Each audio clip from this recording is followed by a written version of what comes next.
So what is a violin? You've probably heard it behind countless singers or playing the melody line in your favorite soundtrack. The violin as an instrument is one of the most versatile, showing up in every different type of music, and the process to build one is no simple feat. There is so much history and so many aspects of physics in every step. But where does it come from, and why is it so versatile? Listen and learn as the fascinating origins of the violin are uncovered, all connecting to why it's built the way it is today.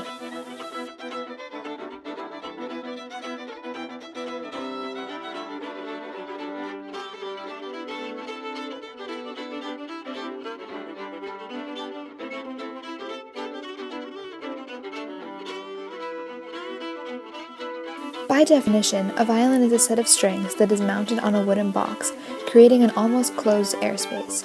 Sound is created when the vibrations of the bow being dragged across the string vibrate into the box and airspace inside. These are transferred into sound waves that then reach the listener's ears. To understand how that all happens, there are a few sound terms that are very important to understand. Pitch is the sensation of a frequency, which is the measurement of vibrations.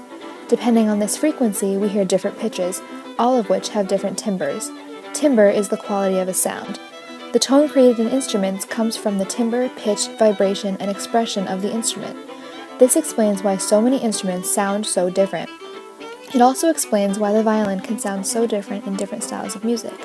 By controlling and manipulating pitch and timbre, violinists can change their expression and tone, therefore changing styles of music.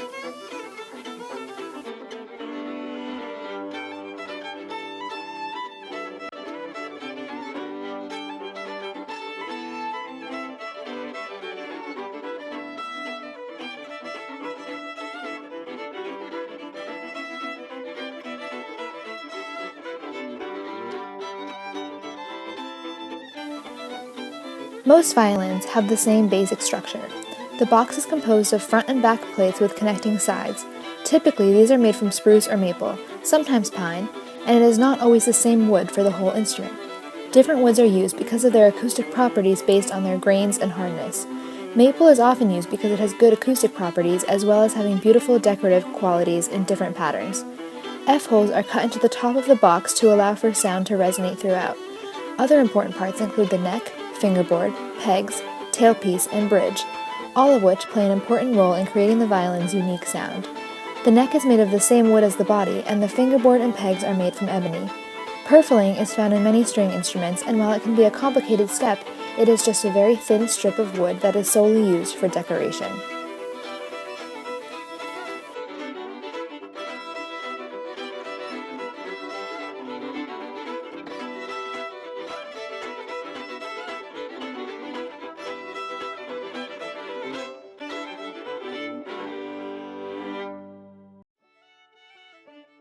But violins didn't always look or sound the way they do now.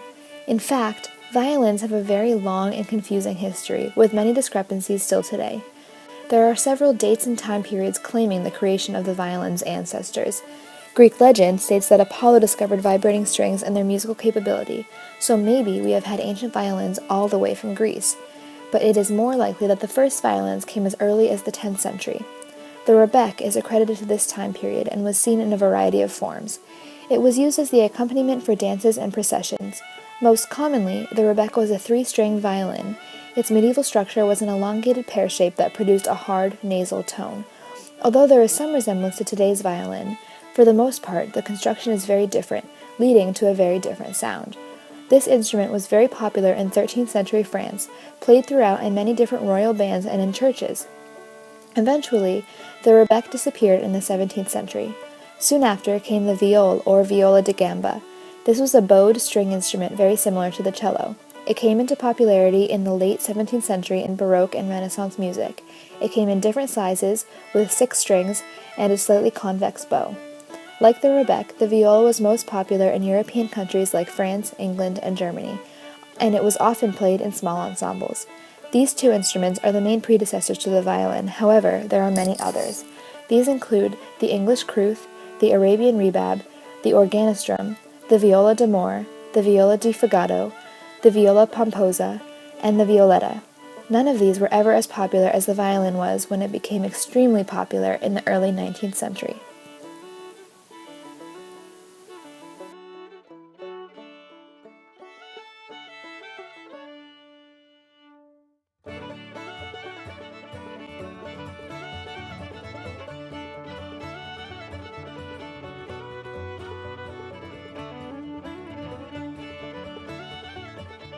Now here's where the history gets tricky. Although the violin first became popular in the 19th century, it was created much earlier than that. Many sources credit the 18th century, but there are certainly other extraneous dates as early as the 16th century when other violin ancestors were more popular. There are several luthiers, or violin makers, who took credit for the first violin, many of them originating from Italy. Giovan Giacoba dalla Corna and Zenetto Montichiaro made some of the earliest instruments, along with Caspar Duifel-Pruvar.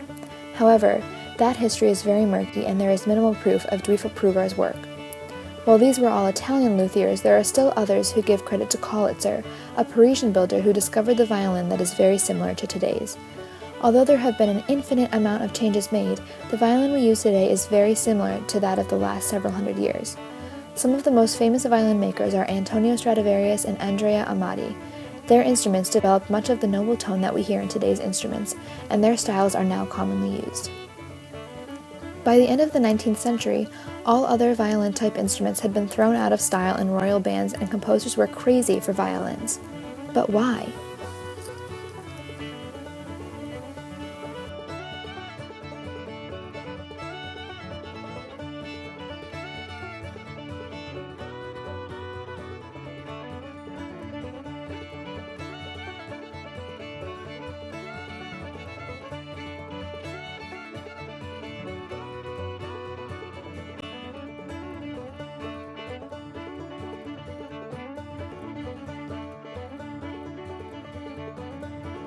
Amati was able to create instruments that contained a rich tone quality by using the finest woods, perfect arching, inside details that match perfectly, all of these creating a balanced sound that has never been beat.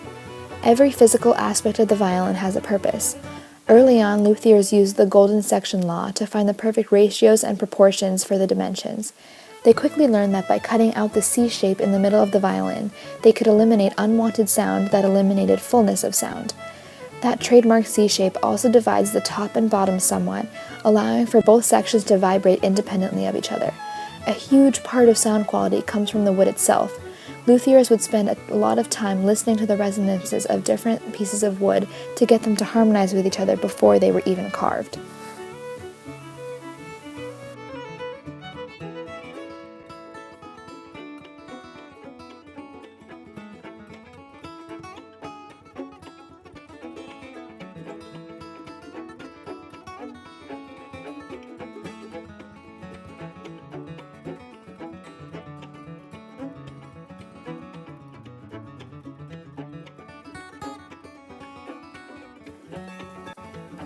So let's take a deeper look at the physics that actually allow for these sounds to happen. Sound waves are created by vibrating an object. Depending on how fast those vibrations occur, gives the objects different frequencies.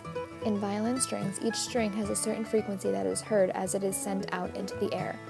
Strings with higher frequencies have a higher pitch, and strings with lower frequencies have a lower pitch.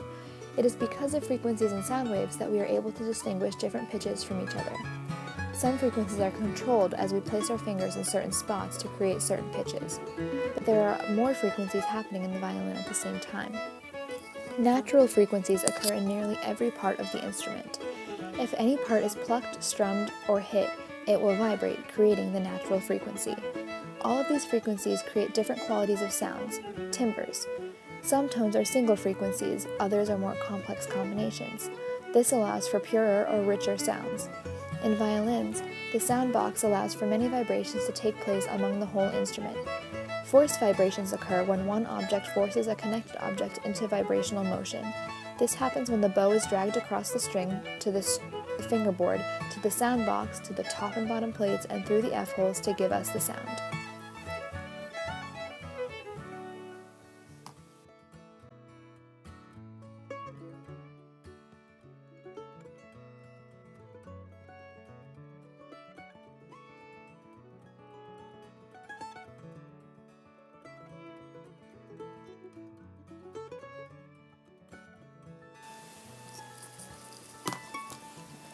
In the beginning, as the violin plates are being carved, luthiers look for tap tones on each plate to find where there is vibration and where there isn't. The points of no vibration are called nodal points. With the knowledge of where these are, the belly can be carved as efficiently as possible to minimize these points. Some luthiers carve their plates to be tuned to the same frequency, while others prefer to have the difference of a semitone from top to bottom plate. The violin is built to maximize the surface area in order to be able to push a significant quantity of air up and down the body. When the whole instrument is properly constructed, all of the specific tap tones and vibrations create an amazing sound.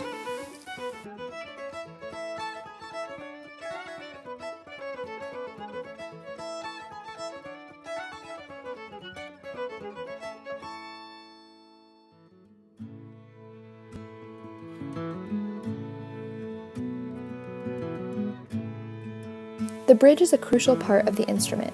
Without it, the strings would have nothing to rest on, no tension would be created, and if any sound was possible, it would be dismal. The bridge transfers the vibrations from the strings to the body.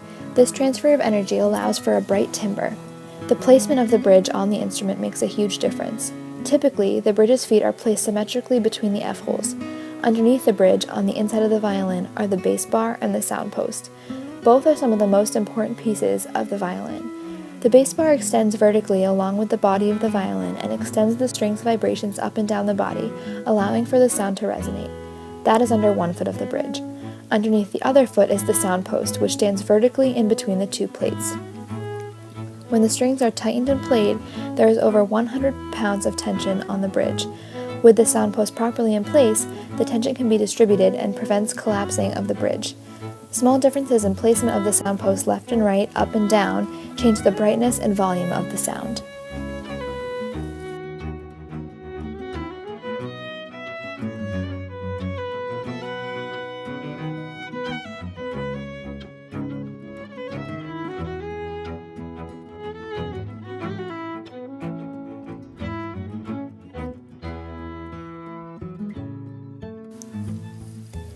In our case, we have built a 5-string violin. These are very often used in fiddle music.